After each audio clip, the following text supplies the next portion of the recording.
इत्तेहाद और इत्तेफाक होना जरूरी है। जानते हो टीपू सुल्तान की आज जयंती है 10 नवंबर को। उनकी जुबान में, हमारी जुबान में आज उनकी पैदाइश का दिन है। सुनिए टीपू सुल्तान क्या है। इस मुल्क के लिए ताकत थी, उन्हें मोहब्बत से इस मुल्क की सबसे बड़ी ताकत थी। इस मुल्क के लिए सबसे पहला हथियार अगर किसी ने तैयार किया है दुश्मनों से लड़ने के लिए तो शेर मैसूर टीपू सुल्तान है। वो शेर मैसूर टीपू सुल्तान है जो बड़े बड़े डैम और तालाब जो नजर आ रहे हैं पानी स्टॉक करने के, ये भी टीपू सुल्तान की देन है। उस जमाने में कोई ऐसा इल्म और टेक्नोलॉजी नहीं थी, मगर टीपू सुल्तान को अल्लाह ने यह इल्म अता कर दिया था कि डैम कैसे बनाए जाए, मिसाइल कैसे बनाए जाए, बारूद कैसे बनाया जाए। ये सारा इल्म अल्लाह ने टीपू सुल्तान अलैहिर्रहमा को अता कर दिया था।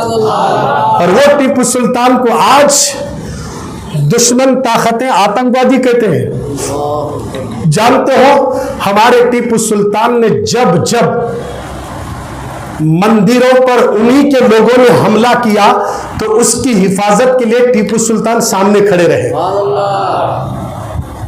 मिराटा के लोग जब टीपू सुल्तान पर एक बड़ी सेना लेकर हमला करने आई तो शिकस्त खा गई, हमला नहीं कर सकी।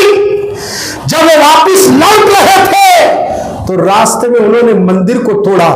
जब टीपू सुल्तान को पता चला तो दौड़ते हुए अपनी फौज को ले आए और सारे मिराटा वहां से भाग गए और टीपू सुल्तान अलैहिर्रहमा ने उस मंदिर की मरम्मत फरमा दी।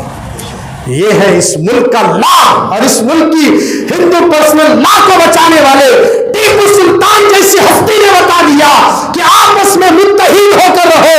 इसलिए हमारा झगड़ा तुम्हारे से नहीं अंग्रेजों से है जो इस मुल्क के अंदर अपना राज चलाना चाहते हैं। टीपू सुल्तान ने ईस्ट इंडिया कंपनी को बंद करने के लिए यहाँ शिवाजी महाराज से और यहाँ के हाकिमों से, अलग अलग रियासतों में अलग अलग राजा लोग थे, उनसे मीटिंग करके बहुत बड़ा महाज छेड़ा था अंग्रेजों के खिलाफ। तो अंग्रेजों ने देखा कि इस मुल्क के अंदर हमारे लिए गले का कांटा अगर कोई बना तो टीपू सुल्तान बना है, उसको किसी भी तरीके से खत्म किया जाए। उन्होंने खरीदना शुरू कर दिया।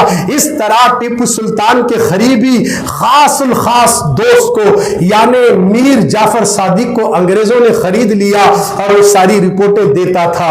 इस तरह कह के धोखा देकर टीपू सुल्तान को उन्होंने शहीद कर दिया, क्योंकि वो जानते थे जब तक टीपू जिंदा रहेगा इंडिया पर हमारी हुकूमत नहीं चल सकती। अंग्रेजों को मालूम था कि वो शेर था। आज उनका जन्मदिन है मगर आज हमें याद तक नहीं है। मुसलमानों, इस रियासत के लिए, इस मुल्क के लिए टीपू सुल्तान और उनके वालिद हैदर अली ने भी अपनी जान जिगर दे दिया है। और हमें भी चाहिए, मुल्क की बात आई तो इस मुल्क की हिफाजत के लिए हम भी कमर कस ले, हम भी तैयार हो जाएं। खुदारा इसके लिए हम लड़ने के लिए मैदान में जाने की बात नहीं करते। नमाजों की पाबंदी करो, तौबा करो गुनाहों से, जिना के अड्डे छोड़ो, शराब के अड्डे छोड़ो, जुआ के अड्डे छोड़ो, पार्कों में रात भर बैठना छोड़ो, लड़कियों को घूरना छोड़ो, लड़कियों को फेसबुक पे, यूट्यूब पे अगर आप इस तरह मैसेज भेजते रहेंगे तो याद रखना आने वाले दिन इससे बड़े खतरनाक आएंगे। इन सारी बुराइयों से तौबा करके हुजूर के दीवाने बन जाओ, सारी दुनिया अल्लाह तुम्हारी दीवानी बना देगा, सारी दुनिया तुम्हारी दीवानी बन जाएगी। अल्लाह मुझे और आपको बोलने से ज्यादा अमल की तौफीक अता फरमाए।